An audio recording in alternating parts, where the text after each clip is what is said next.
How was she going to carry the medical supplies? People started laughing when the little woman stood in front of the supply store, holding bundles of bandages, blood, medicine, and medical tools.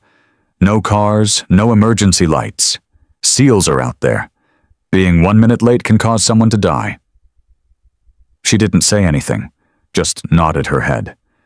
She securely fastened the medical bag to her back and ran straight into the shooting. 9 seconds later, a green light went on at the field hospital. Everyone found it hard to believe. Daria Melof is 28 years old and from Europe. She has dark brown hair that she keeps tied back. She is small and lean because she has been involved in track and field since she was a child. She had cold eyes and never shouted. Daria was given a job to watch over swans near the area where special forces and local militia were fighting in the mountains. Job, medical supplies, help with transportation. No military rank, no fighting, just helping with supplies. Everyone called her Logistics 9B. No one could remember her name. The logistics officers often made fun of her because she always wore an old stopwatch, kept track of how fast things moved on different paths around the base, and went for a run every morning, even when it was snowing. She suggested delivering by hand instead of using delivery trucks, because the trucks can't go through the North Trail. People laughed at her and said, "This isn't the Olympics." At the medical station, a low-ranking soldier quietly said, "If supplies are being delivered to the SEALs, let someone who knows how to shoot handle it." Daria didn't say anything, but the important day arrived when a SEAL team got in touch with an urgent request. "Need blood pressure medicine in 3 minutes. Cars can't enter. My path is clear, not ready." The medical station got really worried. No one could go in there because the guns had made the way too small. They didn't use mine detectors, and they only had 3 minutes. Not enough time to make any plans. Daria moved forward and pointed to the map. "I've checked how long this path is. If I run, it takes me 9 seconds to get to the SEAL area, which is the emergency point. I can hold a lot." Everyone was shocked. The head nurse started laughing hard. "Hold it by hand for 9 seconds." Daria didn't say anything. She used a rope to tie a small medical bag securely to her back and attached extra adrenaline packages to her arm. The other logistics workers looked on doubtfully. Sergeant Hayes moved his head from side to side. "The kid is going to put herself in danger by trying to be a hero." Medical Officer Torres folded his arms. "This is crazy. We need a clear plan for evacuation, not a test that isn't well thought out." But the time was running out on the radio. Frantic voices came through the radio. "One of our men is injured. Severe bleeding, urgent help is needed." Daria looked at her stopwatch one last time. She had run this same path 47 times during her morning workouts. She was familiar with every bump, every piece of junk, and every small change in the ground. What others thought was hard to navigate, she saw as a well-planned path. The base leader, Colonel Peterson, finally talked. "We have no choices left." "If she believes she can do it," he stopped and looked at the young woman. She looked calm, while everyone else seemed stressed.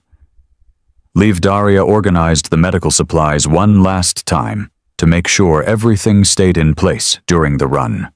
The weight had to be evenly spread out. Any imbalance would waste valuable time. She got ready at the exit of the supply depot, squatting down low like a runner at the start of a race. She could hear the SEAL team talking more and more urgently through her earpiece. 30 seconds until we can't keep him anymore. Where is the medical help? We need those supplies right away.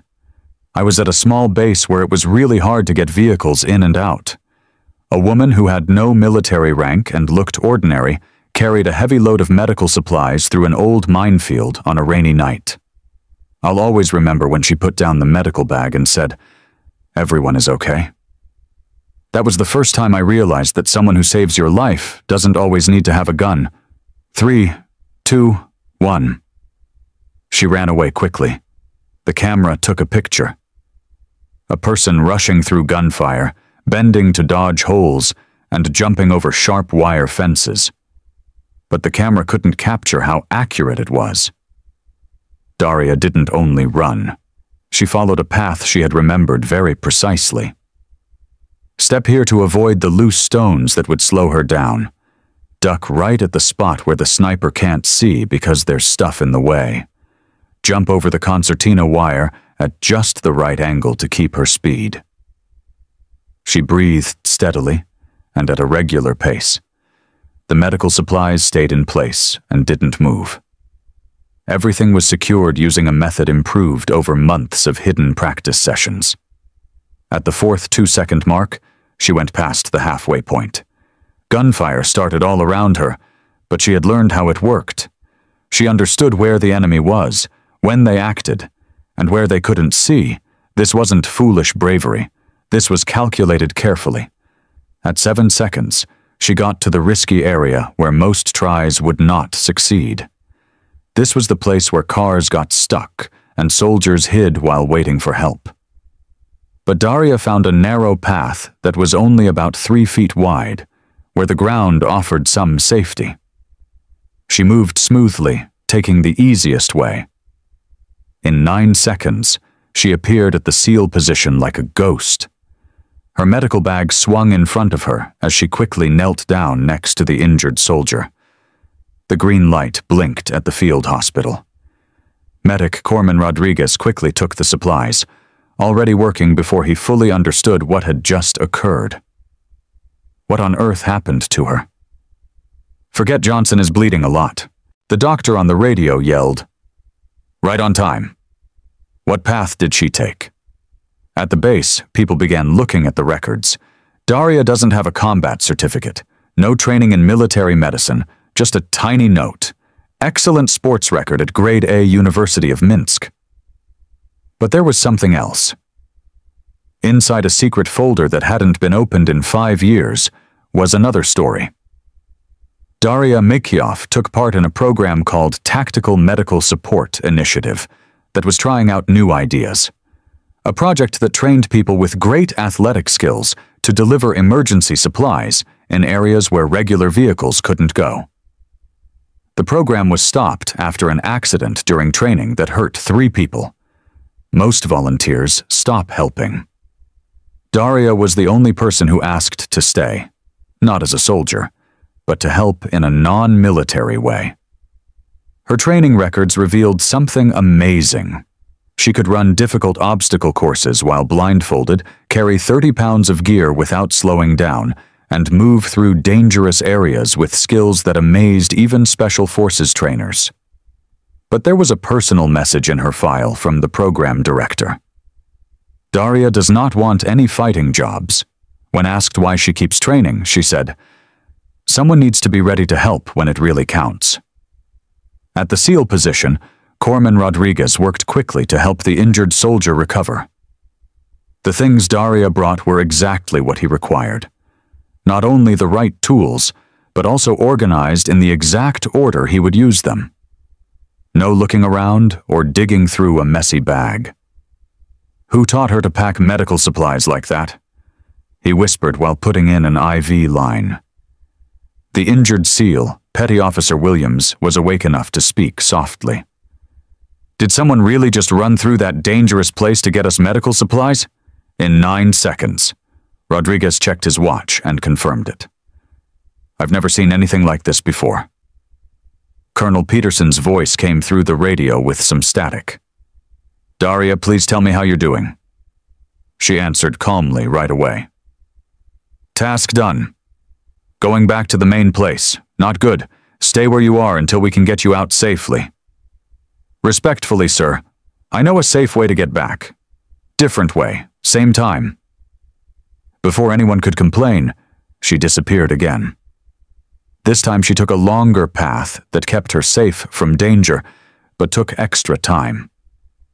She arrived at the base in less than 15 seconds, moving smoothly and carefully. The logistics officers who had made fun of her before were now speechless. Sergeant Hayes walked up to her slowly. "How long have you been doing that?" Daria shrugged and took off the medical bag. "I've been getting ready for moments like this since I got here." Looked like it could be helpful. Dr. Torres shook his head in surprise. "Helpful? You just saved a man's life by running through a battle." "That's what the supplies were for," she said casually, as if running for 9 seconds. Through gunfire was just a normal thing to do. A doctor once told me about a time when we got supplies very quickly and easily, almost like magic. I thought it was a flying robot. It wasn't. It was a human. Later, when I asked him about it, he just shook his head and said, "I don't know where she came from, but if she hadn't been there that day, my team would be dead now." Special Forces leader Colonel Marcus Ree came to the medical station to see Daria in person. He didn't ask plainly. Instead, he took out an old photo, a blurry picture from a military sports event in Poland 5 years ago.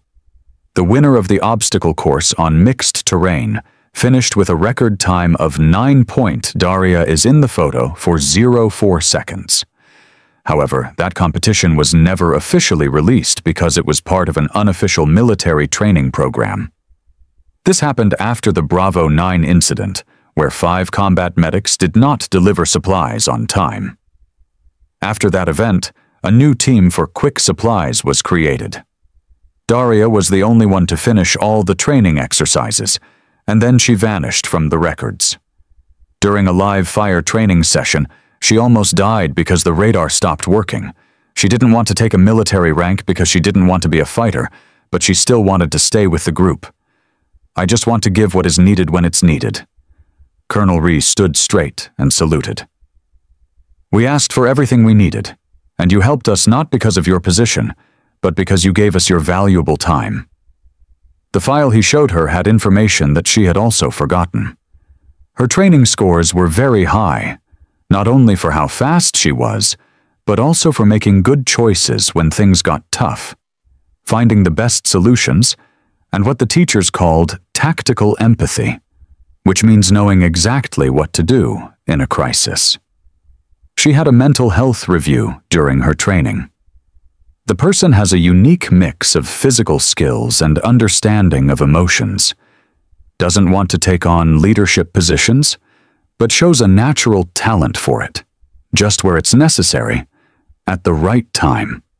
We recommend using her special skills to help people and save lives, without needing her to be in dangerous situations.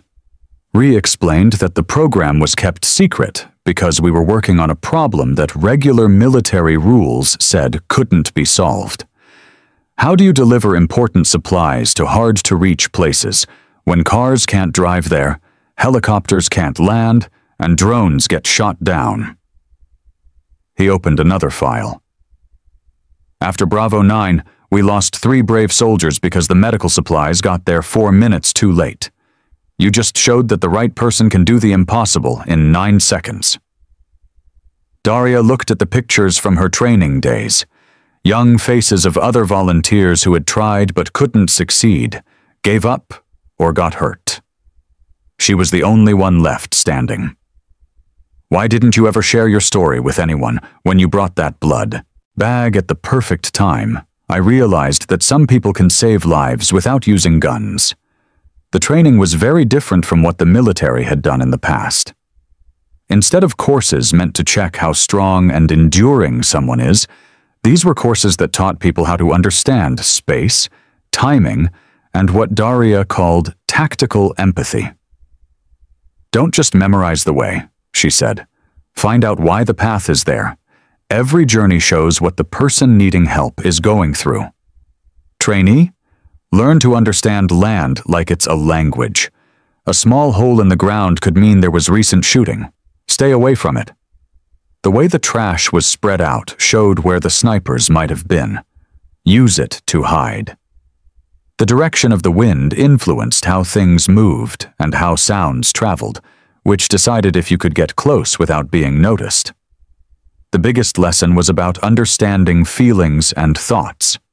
Moving fast without a goal is just going nowhere. Having a goal is not enough if you don't act quickly. Put them together, and you can help save lives. The program caught the interest of other military bases, then from local emergency services, and later from international aid groups. The 9S protocol was being changed to help with earthquake rescues, flood aid, and medical emergencies in cities. 6 months after her 9-second run, Daria got a letter from a disaster relief worker in Southeast Asia. Your training helped save 17 people during the earthquake in Jakarta. When regular rescue tools couldn't get to the people stuck, our team used 9S methods to provide oxygen and water through tight areas. In the corner of the hallway, there was a small sign. Not everyone can shoot, but anyone can help if they know when to act. Under it, Daria's old stopwatch was shown in a small box. It didn't work anymore, but it reminded us of what can be achieved when accuracy and intention come together. Young soldiers would often pause to look at it before going on their missions. Some people touched the glass case for good luck. Some people just stood quietly, thinking about how being fast is different from being perfectly on time. The SEAL team that Daria helped stayed in touch regularly. They shared news about their missions, not to plan strategies, but to let her know that the person she had saved was still helping others. Petty Officer Williams said, "I have gone on 14 missions since then. Every life I've helped save, every injured soldier I've cared for, every operation that went well. It all goes back to 9 seconds when a stranger ran through bullets to save my life. The 9S protocol has grown to be used for more than just military purposes. Emergency room doctors changed it to help with trauma situations. Rescue teams used it for emergencies in the wild. Even firefighters use these ideas to help them move through burning buildings. But at its heart, it was still exactly what Daria always meant it to be. A way to be in the right place at the right time with the right tools to help save a life." The training center put a short saying above the door. "Speed has a reason. Purpose gives meaning to life." Sure. Here it is in simpler words. Say something. I would pay attention to her time if you think trust is built one moment at a time. After the last training session, Daria quietly left the base. She put her old stopwatch on the equipment shelf, which had a faint writing on it. 9 seconds can feel very short, but if spent with the right person, it can seem like a whole lifetime. The watch stopped working, but it stayed at the entrance of the supply depot. Whenever there was an emergency alert, people saw it as a reminder. At the memorial service for injured soldiers, the SEALs decided to read the time instead of the names of the commanders. 9 seconds is enough time for a life. What made Daria's story popular wasn't only the exciting rescue, it was what it meant. In a world focused on weapons and technology, one person showed that being there at the right time can be the strongest thing you can do.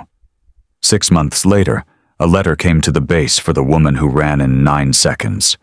It came from a volunteer medic in Chicago. "I didn't know about military supply rules, but someone posted your story online. Last week I used what I learned about finding the best way and timing to get to a car accident victim. She was alive just a few seconds before she could have died. I arrived on time because I figured out how you think." Letters like this started coming from all over the world. Emergency responders, teachers, and parents shared how the 9S principles helped them be there for important moments in ways they never thought they could. The base commander, Colonel Peterson, kept all the letters in a folder called 9-Second Impacts. He would read them during tough times when he felt stressed and wondered if his choices really made a difference. One letter from a school teacher in rural Montana really touched him. There was a student who needed help, but I was always busy, too far away, or not ready to assist. Then I realized the importance of being in the right place at the right time. I changed the way I focus. Last month, I was able to help a child before something bad happened. It wasn't 9 seconds, but it was the perfect time. The legacy wasn't really about sprinting quickly through bullets. It was about understanding that everyone can help someone if they notice when help is needed and are willing to do something right away. Years later, when people talked about the 9S protocol, they weren't really interested in emergency response methods.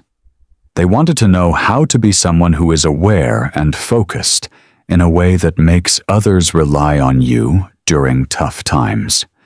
Daria's stopwatch is still at the supply room. It doesn't tell time anymore, but it still teaches an important lesson. The difference between being alive and saving lives is often counted in seconds, not in years or months, and the bravery to use them wisely. If you like heartwarming stories like this, please leave a comment and remember to subscribe to Beyond True Stories. We share stories that are important to remember.